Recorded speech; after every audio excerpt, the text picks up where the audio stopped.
سورہ الانبیاء آیت نمبر 25۔ اعوذ باللہ من الشیطان الرجیم، بسم اللہ الرحمن الرحیم۔ وما ارسلنا من قبلک من رسول الا نوحی الیہ انہ لا الہ الا انا فاعبدون۔ وقالوا اتخذ الرحمن ولدا سبحانہ بل عباد مکرمون لا يسبقونه بالقول وهم بأمره يعملون يعلم ما بين أيديهم وما خلفهم ولا يشفعون إلا لمن ارتضى وهم من خشيته مشفقون ومن يقل منهم إني إله من دونه فذلك نجزيه جهنم كذلك نجزي الظالمين اولم ير الذين كفروا ان السماوات والارض كانتا رتقا ففتقناهما وجعلنا من الماء كل شيء حي افلا يؤمنون وجعلنا في الارض رواسي ان تميد بهم وجعلنا فيها فجاجا سبلا لعلهم يهتدون وجعلنا السماء سقفا محفوظا وهم عن آياتها معرضون وهو الذي خلق الليل والنهار والشمس والقمر كل في فلك يسبحون۔ صدق اللہ العظیم۔ وما ارسلنا من قبلك من رسول الا نوحي اليه انه لا اله الا انا فاعبدون۔ اور ہم نے آپ سے پہلے جتنے بھی رسول بھیجے ان کی طرف یہی وحی کی گئی کہ معبود اللہ کے علاوہ کوئی نہیں ہے، وہ اکیلا معبود ہے۔ بس اس وحی میں یہ خلاصہ تھا کہ صرف میری عبادت کرو۔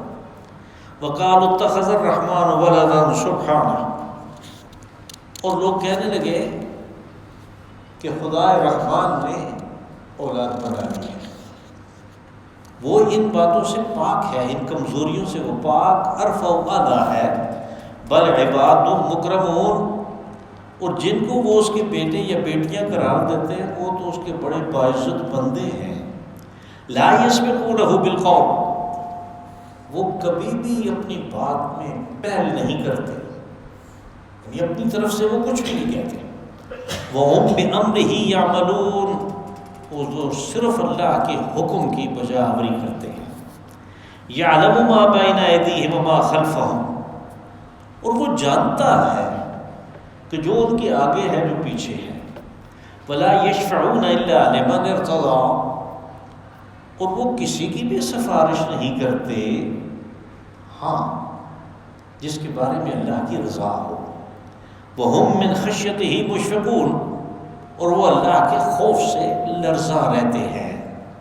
وَمَن يَقُلْ مِنْهُمْ إِنِّي إِلَٰهٌ مِّن دُونِهِ فَذَلِكَ نَجْزِيهِ جَهَنَّمَ، اور جس نے بھی کہا کہ میں اللہ کے علاوہ میں بھی معبود ہوں، میری بھی عبادت کرو، تو ایسے لوگوں کی، اس قسم کی مخلوق کی سزا دوزخ ہے۔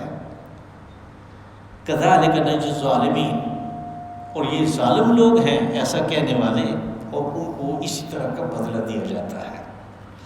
اولم یر الذین کفروا ان السماوات والارض کانتا رتقا ففتقناہما، تو کیا ان لوگوں نے جنہوں نے کفر کی روش اختیار کی، انہوں نے دیکھا نہیں کہ زمین و آسمان بند تھے، ہم نے ان کو کھول دیا۔ وجعلنا من الماء كل شيء حي، اور پھر پانی کے ذریعے سے ہم نے ہر چیز کو زندگی بخشی۔ افلا یؤمنون، مانتے کیوں نہیں؟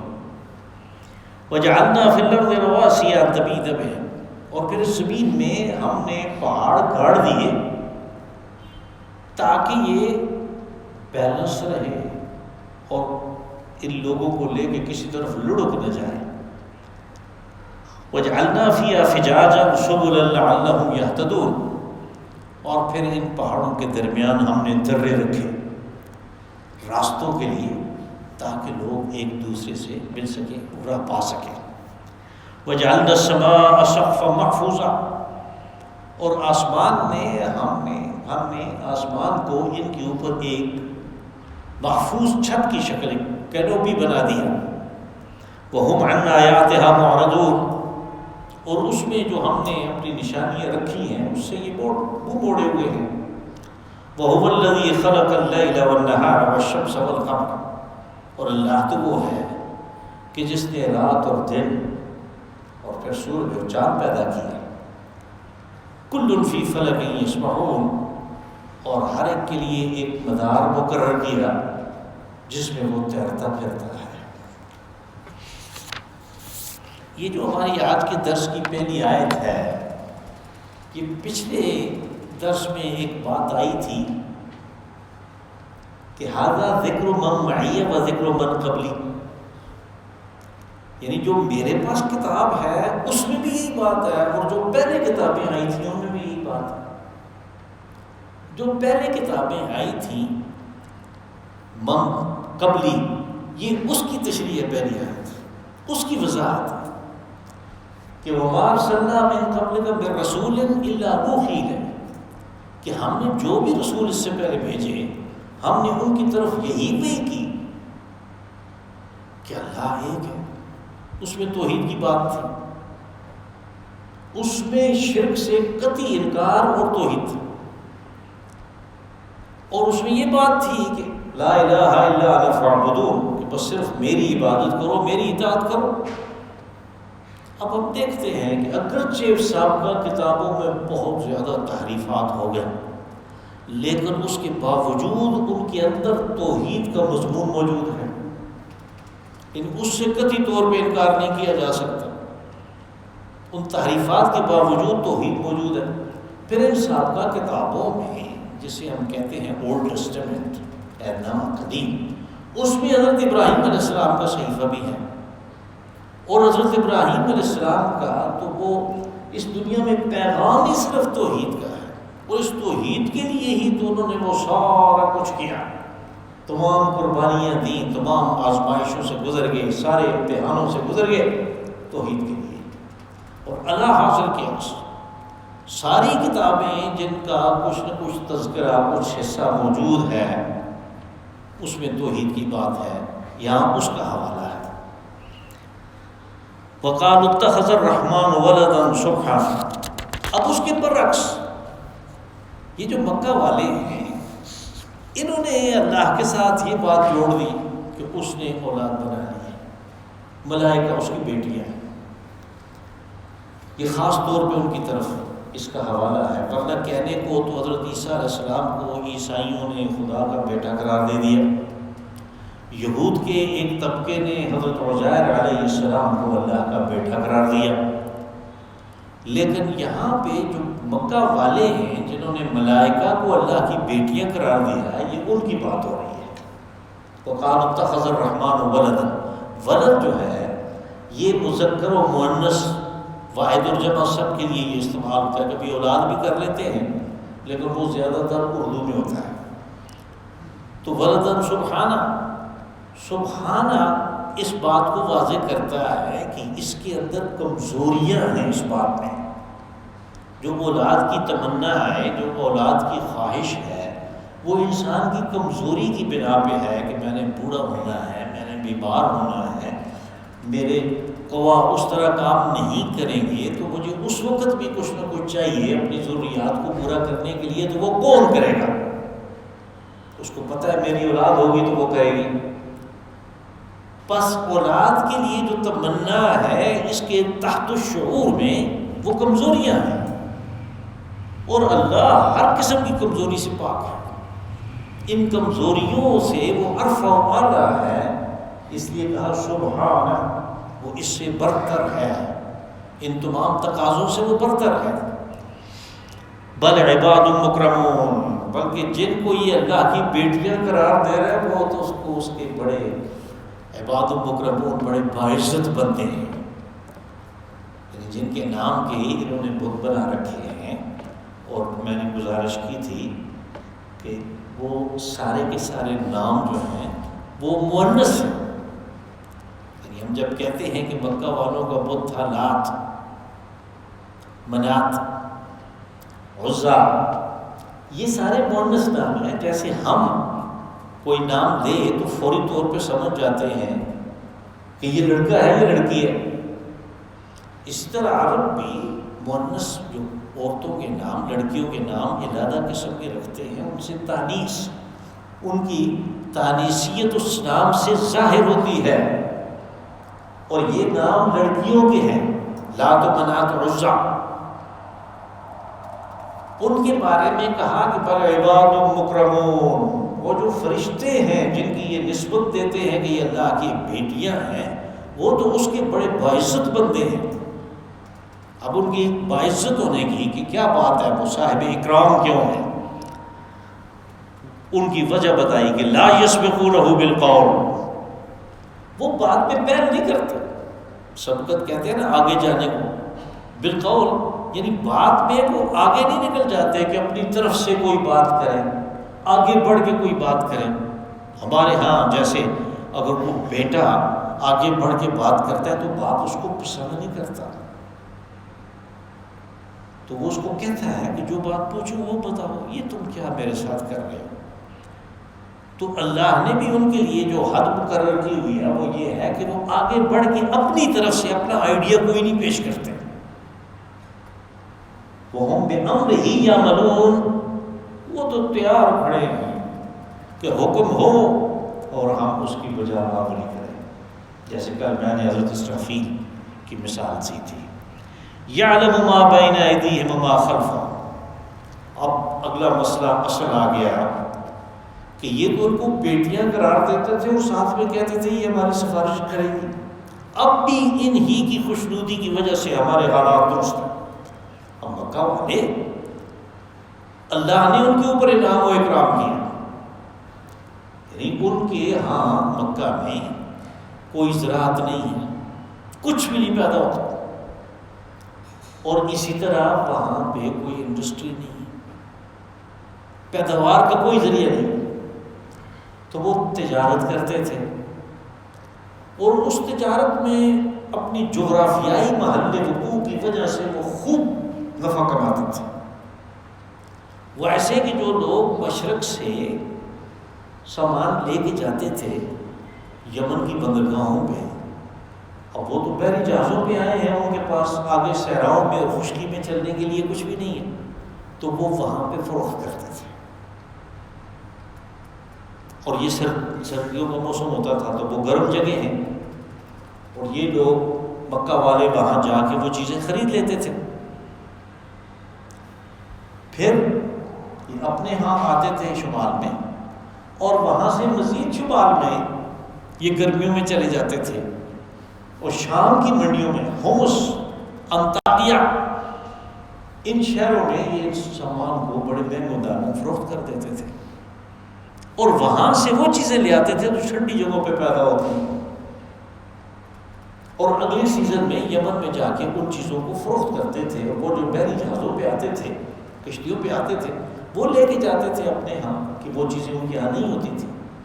اب اس کاروبار میں جو سال میں یہ 2 پھیرے لگاتے تھے، ایک شمال کا ایک جنوب کا، اس کی وجہ سے ان کے حالات بڑے اچھے تھے، یعنی وہ ایک پھیرا ہے 2 مہینوں کا اور 2 مہینوں کا ہے، یہ 4 مہینے 5 مہینے کام کرتے تھے، 6 اور 7 مہینے یہ بیٹھ کے کھاتے تھے، اور وہ رنگرلیاں بناتے تھے۔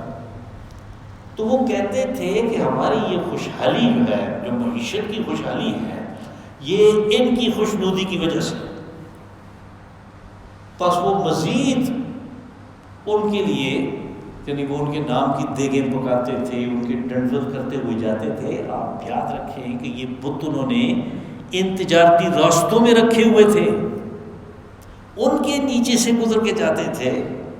جیسے آپ مکڈونلڈ جاتے ہیں تو پھر وہ برگر خریدنے کے لیے اس اسٹیچو کے نیچے سے گزر کے جاتے ہیں، وہ جو انہوں نے ہر اپنے آؤٹ لیٹ پوائنٹ پہ رکھا ہوا ہے، بالکل اسی طرح اس کے نیچے سے گزر کے جاتے تھے۔ تو اللہ نے کہا کہ یہ انہوں نے کیا بنا رکھا اپنے لیے، اور پھر ان کا نظریہ یہ تھا کہ اب وہ تو قیامت بہت دور ہے، کب ہونی ہے کب نہیں ہونی کسی کو پتہ ہی نہیں، اگر ہو بھی گئی تو ہمارے یہ کام آئے گی، یہ سفارش کریں گی، اس لیے کہ ان کی بات، یہ اپنی بات پہ اڑ جاتی ہے اور اپنے بات سے منوا لے گی بات۔ اللہ نے کہا لا یسبقونہ بالقول وهم بأمرہ۔ اب آج اصلی بات آئی کہ سفارش وہ کیوں نہیں کریں گے؟ اس لیے کہ اللہ کو تو سب پتہ ہے۔ سفارش تو اس کے پاس کی جاتی ہے کہ جس کو اپنے کو پتہ نہیں ہوتا، اس کو وکیل گمراہ کر دیتے ہیں، تو آپ اس کو بتاتے ہیں کہ ایسے نہیں ہے جیسے یہ کہہ رہا ہے، بلکہ اس طرح ہے۔ وہ بیچارہ تو اس کو تو پتہ ہی نہیں ہے، آپ کی بات مان لیتا ہے۔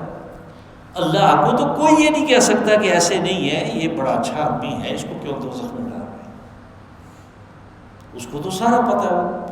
بس جب یہ بات آتی ہے سفارش کی، تو آپ دیکھیں گے کہ قرآن پاک میں جو علم خداوندی ہے اس کا تذکرہ اس کی طرف حوالہ ہوتا ہے۔ آپ ذرا پڑھ کے دیکھیں آیت الکرسی، یعلم ما بین ایدیہم وما خلفہم ولا یحیطون بشیء من علمہ الا بما شاء۔ وہاں پہ پہلے اس بات سے من ذا الذی یشفع عندہ الا باذنہ، کہ کون ہے جو اتنی ہمت کرے کہ اللہ نے بھی اجازت نہیں دی بات کرنے کی اور وہ آگے بڑھ کے سفارش کرے، ایسا کوئی بھی نہیں۔ اس کے ساتھ یہ بات ہے اس لیے کہ علم خداوندی محیط ہے ہر چیز کو، اس کو پتہ ہے، اس کے علم میں اضافہ نہیں کیا جا سکتا۔ اور ساتھ میں یہ بات ہے کہ اس کے دربار میں حق کو باطل اور باطل کو حق نہیں کیا جا سکتا، اس لیے کہ اس نے اپنا نام الحکیم جل جلالہ، العادل جل جلالہ، العدل جل جلالہ رکھا ہے، تو اس طرح تو یہ پھر اس کا عدل کہا گیا اور اس کی حکمت کہا گئی اگر وہ اس قسم کی غلط سلط سفارشوں کو ماننا شروع کرتا ہے۔ اس کا اپنا علم ہے، یعلم ما بین ایدیہم وما خلفہم ولا یشفعون الا لمن ارتضی، اور وہ کسی کی بھی سفارش نہیں کریں گی ہاں جس کے بارے میں اللہ راضی ہو، اللہ خوش ہو۔ اب یہ کون ہے؟ جب ہم حدیث رسول صلی اللہ علیہ وسلم کا مطالعہ کرتے ہیں تو پتہ چلتا ہے کہ ملائکہ میں سے بعض جو ہمارے اوپر نگران ہیں وہ گواہی دینے کے لیے آئیں گے کہ یہ تو آپ کی یاد کے لیے بستر کو چھوڑ کے کھڑا ہو جاتا تھا، اس کا تو بنتا ہے۔ اب یہ اللہ کی رضا میں یہ چیز شامل ہے، اس لیے کہ اللہ کو پتہ ہے کہ یہ میرا بندہ ہے، یہ تہجد کے لیے اٹھتا تھا۔ اللہ حاضر کیا اس قسم کے اعمال ہیں کہ جن کی وہ گواہی دیں گے کہ ہمارے سامنے یہ کچھ ہوتا رہا، ویسے اس کا حق بنتا ہے۔ اللہ لمن ارتضی کا یہ مفہوم ہے۔ وَهُم مِّن خَشْيَتِهِ مُشْفِقُونَ، یہ نہیں کہ وہ بات یہ کہتے ہوئے اکڑیں گے کہ اللہ کو نعوذ باللہ پتہ نہیں ہے اور ہم بتا رہے ہیں کہ یہ ہو رہا ہے، نہیں، وہ اس کی خشیت سے، وہ اس کے خوف سے لرزاں رہتے ہیں۔ مشفقون، لرزاں و ترساں رہتے ہیں، کانپتے ہیں۔ وَمَن يَقُلْ مِنْهُمْ إِنِّي إِلَٰهٌ مِّن دُونِهِ فَذَٰلِكَ نَجْزِيهِ جَهَنَّمَ، کہا کہ دوسرے تو ان کو بلاتے رہتے ہیں، اگر ان میں سے کوئی یہ بات کہے کہ میں اللہ کے علاوہ معبود ہوں، میرے بھی ڈنڈوت کیا کرو، میرے نام کی بھی دیگیں پکایا کرو، میرے نام کے بھی جانور ذبح کیا کرو، اگر ایسا کوئی کہے تو پھر اللہ کہتا ہے کہ اس کا بدلہ جو ہے وہ دوزخ ہے، اس کو دوزخ میں ڈال دیا جائے گا، اس لیے کہ وہ ظالم ہوا، حد سے گزر گیا، اور حد سے گزرنے والوں کی اسی قسم کی سزا ہوتی ہے۔ وَمَن يَقُلْ مِنْهُمْ إِنِّي إِلَٰهٌ مِّن دُونِهِ، آپ دیکھیں گے کہ سورہ مائدہ میں یہی الفاظ اسی طرح کے، یہی مفہوم جو ہے وہ حضرت عیسیٰ علیہ السلام اور ان کی والدہ کے بارے میں بھی استعمال ہوا۔ جب یہ کہا کہ لَقَدْ كَفَرَ الَّذِينَ قَالُوا إِنَّ اللَّهَ ثَالِثُ ثَلَاثَةٍ، کہ بے شک وہ لوگ کافر ہو گئے جنہوں نے کہا کہ اللہ تین میں سے ایک ہے، یعنی اصل میں تو تین ہیں، تو ان تینوں میں وہ ایک بڑا ہے، باقی دو جو ہیں حضرت عیسیٰ اور ان کی والدہ یہ بھی معبودیت کا درجہ رکھتے ہیں، انہوں نے تثلیث کا عقیدہ بنا لیا۔ یہ یاد رہے کہ بعد کے زمانے میں چرچ آف انگلینڈ نے 12ویں صدی میں اس نظریے کو تبدیل کیا. ان کے ہاں معبود بھی تبدیل ہوتے رہتے ہیں. اس کو تبدیل کر کے انہوں نے وہ جو اقانیم ثلاثہ تھے اس کو اللہ، عیسیٰ اور روح القدس، حضرت مریم کو بیچ میں سے نکال دیا اور روح القدس، ہولی سموک، جبرائیل امین، ان کو داخل کر دیا.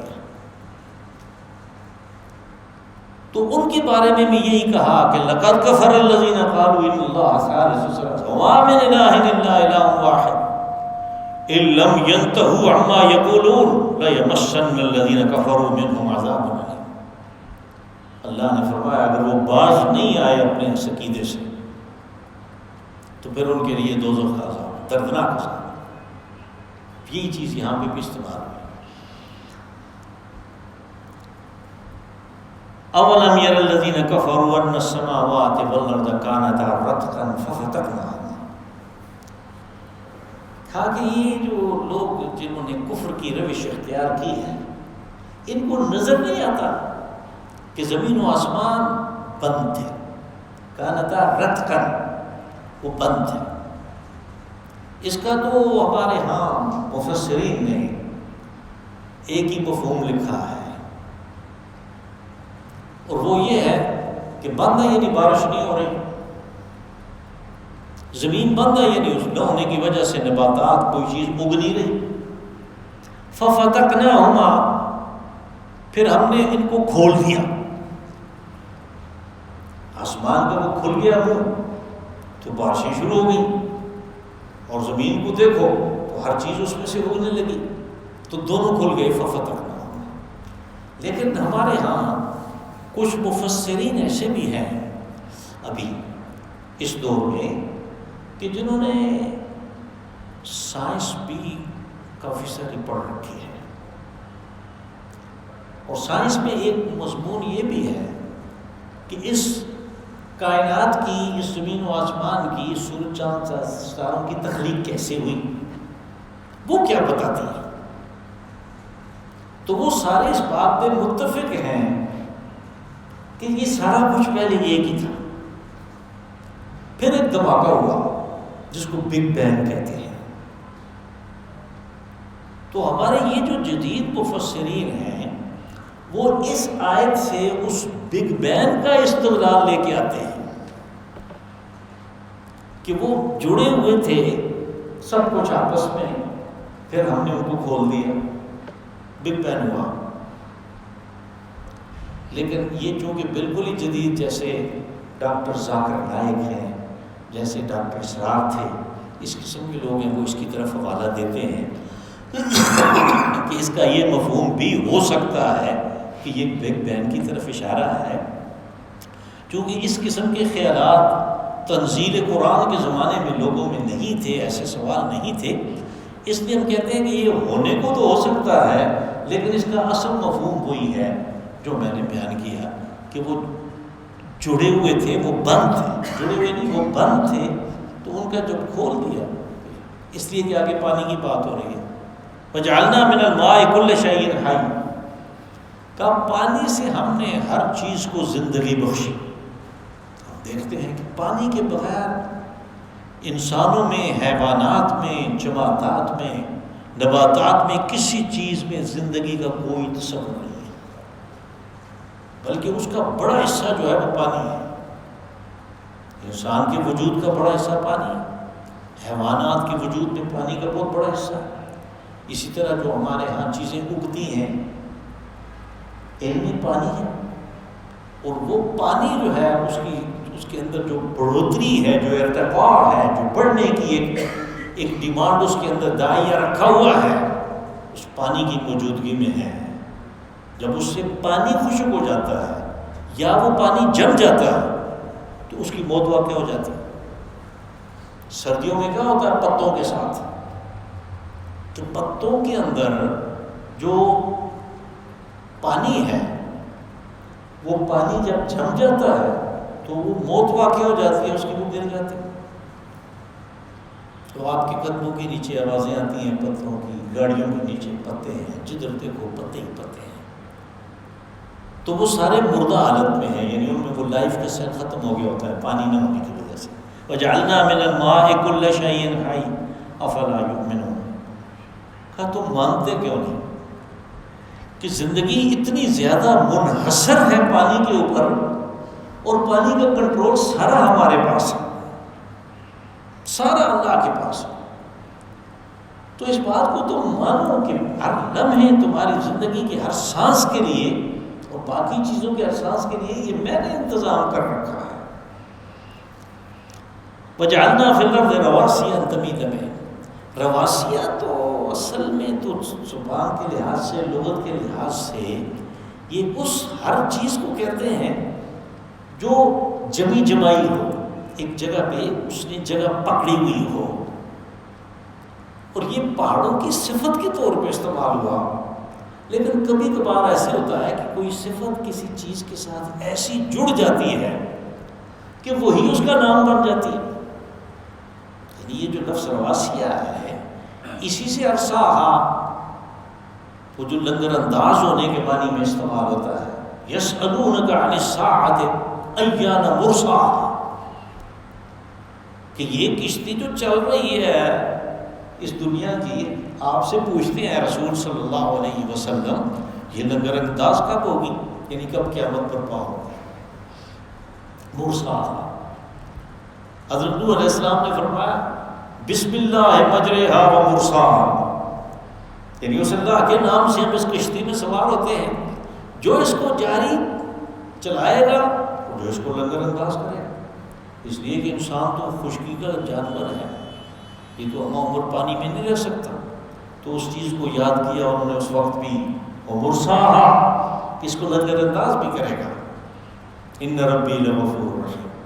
تو یہ تو اصل میں اس کی صفت ہے. اسی طرح حضرت داؤد علیہ السلام نے غربا کے لیے بہت بڑی دیگیں بنائیں، ان میں ہر وقت کچھ نہ کچھ پکتا رہتا تھا، وہ نکال کے کھاتے تھے. تو قرآن پاک میں اس کے بارے میں آیا سورہ سبا میں، وقدور الراسیات، اور بڑے سائز کی دیگیں پکی جمی جمائی. اسی طرح کی ایک دیگ نظام حیدرآباد نے مکہ مکرمہ میں حرم کی حدود میں لگائی ہوئی تھی، وہ 100 سال وہ چلتی رہی، اور حجاج اور مقامی لوگ اس سے وہ کھاتے تھے. اس میں گندم، مکئی، جو، چاول، گوشت، ہر چیز اس میں ڈالتے جاتے تھے، اور وہ نیچے اس کے 8 پائپ لگے ہوئے تھے. وہ لوگ اپنا پیالہ رکھ کے لے جاتے تھے.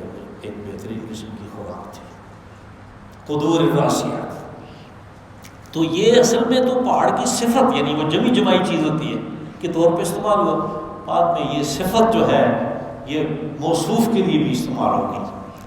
کہا وجعلنا فی الارض رواسیا ان تمید بہم، ہم نے زمین میں پہاڑ گاڑ دیے اس کو بیلنس رکھنے کے لیے، اس لیے کہ وہ تو اپنے محور کے گرد حرکت کر رہی ہے، اور اگر بیلنس نہیں ہوگی تو پھر تو وہ ایکسینٹرک ہو جائے گی.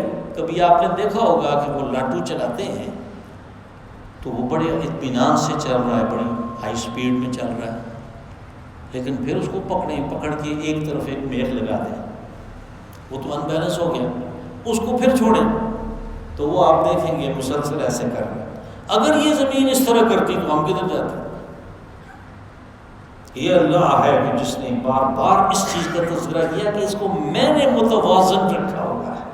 یہ اس بیلنس کے لیے اردو میں لفظ استعمال ہے متوازن، کہ پتہ ہی نہیں چلتا. یعنی خط استوا پہ اس زمین کی رفتار جو اپنے محور کے گرد ہے وہ 6000 کلومیٹر فی گھنٹہ ہے. اب اس رفتار کا پتہ نہیں چلتا یہ کتنی زبردست بیلنس ہے. ان تمید بہم، کہ ایک طرف یہ لڑک نہ جائے، ان بیلنس نہ ہو جائے، ایکسنٹرک نہ ہو جائے. وجعلنا فیہا فجاجا سبلا لعلہم یہتدون، اور پھر پہاڑ ایسے نہیں بنائے ہم نے کہ وہ پہاڑ ہے اور اس طرف کے لوگوں کو ادھر کا پتہ نہیں، ادھر کو ادھر کا پتہ نہیں، ان کی چیزیں جو پیدا ہوئی وہ ادھر ضائع ہو رہی ہیں، ان کی ادھر ضائع ہو رہی ہیں. نہیں، اس میں ہم نے درے رکھے. فجاج فج کی جمع ہے، فج چیرے کو کہتے ہیں، درہ. اس کے اندر ہم نے درے بنائے. سبلن، سبیل، راستہ، اس کی جمع ہے. اور ان دروں کو راستوں کے طور پہ استعمال کیا جاتا ہے لوگوں کے لیے لعلہم یہتدون، تاکہ وہ راہ پائیں ایک دوسرے کے پاس آنے جانے کی. اور لعلہم یہتدون کا یہ مفہوم بھی ہوگا کہ اس کو اللہ کی نشانی کے طور پہ دیکھ کے وہ ہدایت حاصل کریں کہ ہمارے اللہ نے اس زمین کو ہمارے لیے کتنا موزون بنایا ہے. تو اس کی معرفت کا تقاضا ہے کہ ہم اس کی بات کو مانیں. وَجَعَلْنَا السَّمَاءَ سَقْفًا مَحْفُوظًا، اور پھر اس آسمان کو ہم نے ایک محفوظ کینوپی کے طور پہ، سقف محفوظہ، چھت، سقف چھت کو کہتے ہیں، کینوپی کو کہتے ہیں، ایک محفوظ کے طور پہ بنایا ہے. یعنی اس کی حفاظت کی کیا بات ہے کہ انسان کے لیے اوپر سے آنے والی جو شعاعیں ہیں وہ بڑی نقصان دہ ہیں. بعض چیزیں یعنی سورج سے جو نکلتا ہے، جو کچھ نکلتا ہے، ان میں ایسی شعاعیں بھی ہیں، ایسی ریڈیشن بھی ہیں جو آدمی کے لیے بہت زیادہ نقصان دہ ہیں. پھر اس نے درمیان میں ایک حفاظت کے لیے ایک چھت بنائی، اوزون کی ایک لیئر بنائی. وہ ساری جو نقصان دہ ہیں وہ اس میں سے وہ گزر نہیں سکتے اوزون میں سے. نتیجے کے طور پر وہ سقف محفوظہ ہے، وہ چھت ایسی ہے کہ جس نے انسان کی حفاظت کا انتظام کیا ہوا ہے. وَهُمْ عَنْ آيَاتِهَا مُعْرِضُونَ، ہر لوگوں کی یہ عادت ہے کہ سب کچھ جاننے کے باوجود وہ منہ موڑے رہتے ہیں. یہ نہیں سوچتے کہ یہ انتظام کس نے کیا ہے، کسی وجہ سے کیا ہے، وہ ہمیں رکھنا چاہتا ہے. کیوں رکھے گا؟ تو امتحان لے گا نا، امتحان لے رہا ہے. وَهُوَ الَّذِي خَلَقَ اللَّيْلَ وَالنَّهَارَ وَالشَّمْسَ وَالْقَمَرَ، اللہ وہ ہے کہ جس نے رات اور دن پیدا کیے، سورج اور چاند پیدا کیے. اب یہ اس پھر توافق کی طرف اشارہ ہے کہ ان کی کیسی مختلف صفات ہیں، لیکن ان کے اندر ایک توافق کیسا موجود ہے کہ مختلف صفات ہونے کے باوجود سب کچھ انسان کی بہبود کے لیے، اس کی فلاح کے لیے، اس کے ارتقاء کے لیے، اس کی آسانیوں کے لیے. یہ جو توافق ہے یہ اس توحید کی طرف اشارہ کرتا ہے کہ اصل میں پیچھے جو قوت کار فرما ہے وہ ایک ہے، ارادہ ایک ہے. اس کی وجہ سے یہ کہ تضاد کے باوجود اس کے اندر یہ توافق موجود ہے. کل فی فلک یسبحون، کہا کہ سب کو ہم نے مدار دے رکھا ہے، یہ اپنے اپنے مدار میں تیرتے پھرتے ہیں. یسبحون، تیرتے پھرتے ہیں. اللہم صلی وسلم وبارک علی عبدک ورسولک نبیک محمد صاحب